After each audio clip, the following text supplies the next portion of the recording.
Hi guys, അപ്പം ഇന്ന് നമ്മുടെ വീഡിയോയിൽ നമ്മൾ ചെയ്യാൻ പോകുന്നത് ഫുട്ബോളാണ്. എന്ന് പറഞ്ഞാൽ നമ്മുടെ വീട്ടിൽ എന്തൊക്കെയാണ് ഇന്ന് കറികളാണ് എന്ന് നമ്മൾ കണ്ടിട്ടുണ്ട്. ഓക്കെ, എന്നാൽ നമുക്ക് ചിക്കൻ നമ്മൾ സവോളയും പച്ചമുളകും ഇട്ട് വരട്ടിക്കൊണ്ടിരിക്കുകയാണ്. എന്നിട്ട് നമ്മൾ പനീർ ഉണ്ടാക്കാനുള്ള പരിപാടിയാണ്. ഇതാണെങ്കിൽ എല്ലാ മുളകും ഉള്ളതാകെ ഇട്ടിട്ട് ഇപ്പോൾ ഇവിടെ നിന്നിട്ട് തുമ്മാൻ വന്നിട്ട് ഒരു രക്ഷയില്ലാത്ത അവസ്ഥയാണ്. അപ്പം നമ്മൾ കാപ്സിക്കം ഇട്ടുണ്ട്. പിന്നെ ഇന്നലെ നമ്മുടെ പാലൊഴിക്കുന്ന തൈരായി വേണം കുഞ്ഞു വേണം. അതുകൊണ്ട് തക്കാളി ഇട്ടു, സവോള, ഉള്ളി, കാപ്സിക്കം, പിന്നെ തക്കാളി ഇതെല്ലാം ഇട്ട് മിക്സ് ചെയ്തുകൊണ്ടിരിക്കുകയാണ്.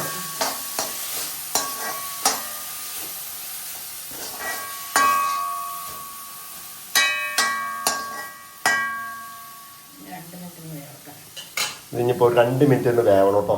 അത് നമുക്ക് അത് കഴിഞ്ഞിട്ട് കാണാം. ഓക്കെ, അതുപോലെ തന്നെ ഇന്ന് 1 കിലോ ചാള നമ്മൾ മേടിച്ചോണ്ടുണ്ട്. ചീന ചാളാന്ന് നല്ല അടിപൊളി ചാള കേട്ടോ, സൂപ്പർ ചാള. അപ്പോൾ നമ്മളിത് ഇപ്പോൾ 2 മിനിറ്റ് കഴിഞ്ഞു. ഇത് ഏകദേശം വേവായിട്ടുണ്ട്. ഇനിയാണ് ഇതിലേക്ക് നമ്മൾ ഇടാൻ പോകുന്നത് കേട്ടോ. അപ്പം നമ്മളിപ്പോൾ ഉണ്ടാക്കാൻ പോണത് പനീർ ബുർജിയാണ്. പനീർ ബുർജി. അപ്പം അതിൻ്റെ മിക്സിങ് ചേർക്കാൻ പോകണം. ഇതാണ് അതിലേക്ക് ചേർക്കാൻ പോകുന്നത്. എന്താ ഇന്നലെ ഇപ്പം നമ്മുടെ പാല് ഒരു ദിവസം കറണ്ടില്ലാതിരുന്ന കാരണം ഫ്രിഡ്ജിലിരുന്ന് കട്ട പിടിച്ചതാണ്. അങ്ങനെ നമ്മുടെ ഏകദേശം പനീർ ബുർജി ശരിയായിക്കൊണ്ടിരിക്കുകയാണ്. എന്ന് പറഞ്ഞാൽ പനീർ തോരനാണ്. നമ്മൾ പനീറിട്ട് മൊത്തം ഇളക്കി മിക്സ് ചെയ്തുകൊണ്ടിരിക്കുകയാണ്. ഇത് പിന്നെ കഴിച്ചിട്ട് പറയാം ഇതെങ്ങനെയുണ്ടെന്നുള്ള കാര്യം. ഇതൊന്നൊന്ന് വെന്ത് റെഡി ആവട്ടെ. അപ്പോൾ ഉടൻ തന്നെ ഇതിൻ്റെ ടേസ്റ്റ് എങ്ങനെ ഉണ്ടെന്ന് നമ്മൾ കമൻറ്റ് ചെയ്യുന്നതാണ്. അങ്ങനെ നമ്മൾ പനീർ ബുർജി ഉണ്ടാക്കിക്കൊണ്ടിരിക്കണം. അപ്പോൾ നമ്മൾ പനീറൊക്കെ മിക്സ് ചെയ്ത് അടിപൊളിയായിട്ട് അതിനകത്ത് ഉപ്പാക്കിയിട്ട് മിക്സ് ചെയ്തെടുത്തിട്ടുകൊണ്ടിരിക്കുകയാണ്. ഇനി അത്യാവശ്യം കുറച്ച് മഞ്ഞൾപ്പൊടിയൊക്കെ ഇട്ട് കൊടുക്കാൻ തുറന്നുകൊണ്ടിരിക്കുക. ആവശ്യത്തിന് നല്ല എരിവും കാര്യങ്ങളും നല്ല എല്ലാം മിക്സിങ് ആയിക്കോളും.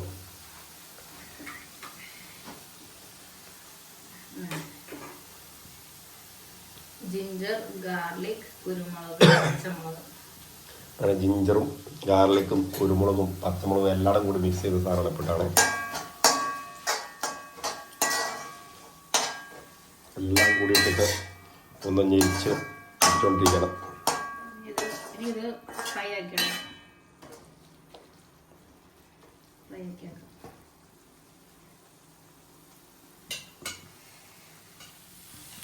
ഇത് നമ്മൾ നന്നായിട്ടൊന്ന് ഇളക്കി കൊടുക്കണം. ഇതെങ്ങനെ നമുക്ക് നോക്കാം. അതിലേക്ക് പിടിക്കാതെ കരിയാതെ ഇളക്കി കൊടുത്തോണ്ടിരിക്കും. തീ അധികമൊന്നും ഇട്ടിട്ടില്ല.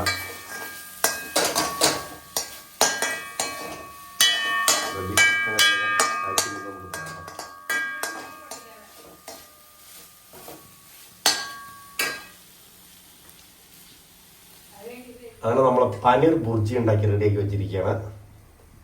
ഉണ്ടോ, അടിപൊളിയായിരിക്കുകയാണ്. ഇത് കഴിച്ചിട്ട് എങ്ങനെയുണ്ടെന്നുള്ള അഭിപ്രായം പറയാം കേട്ടോ. ഇനി അടുത്ത നെക്സ്റ്റ് നമ്മൾ ചാള വറക്കാനായിട്ട് സെറ്റ് ചെയ്ത് അടിപൊളിയാക്കി എടുത്ത് വെച്ചപ്പോൾ ഇത് മഞ്ഞൾപ്പൊടിയും ഇതൊക്കെയും കേക്ക് വെച്ചപ്പോൾ അപ്പം ഇന്ന് നമ്മൾ മൊത്തത്തിൽ അടിപൊളിയായിട്ട് മഞ്ഞൾപ്പൊടി, കുരുമുളക്, ഇഞ്ചി എല്ലാം ഇട്ടിട്ടുണ്ട്. നമ്മളെല്ലാം സെറ്റ് ചെയ്താണ് വെച്ചിരിക്കുന്നത്. ഓക്കെ, അങ്ങനെ പനീർ ബുർജി സെറ്റാക്കി കൊണ്ടിട്ട് നമ്മൾ കഴിക്കാൻ തുടങ്ങുകയാണ്. എങ്ങനെയുണ്ട് കഴിച്ചിട്ടെന്നുള്ള ടേസ്റ്റ് പറയാം കേട്ടോ.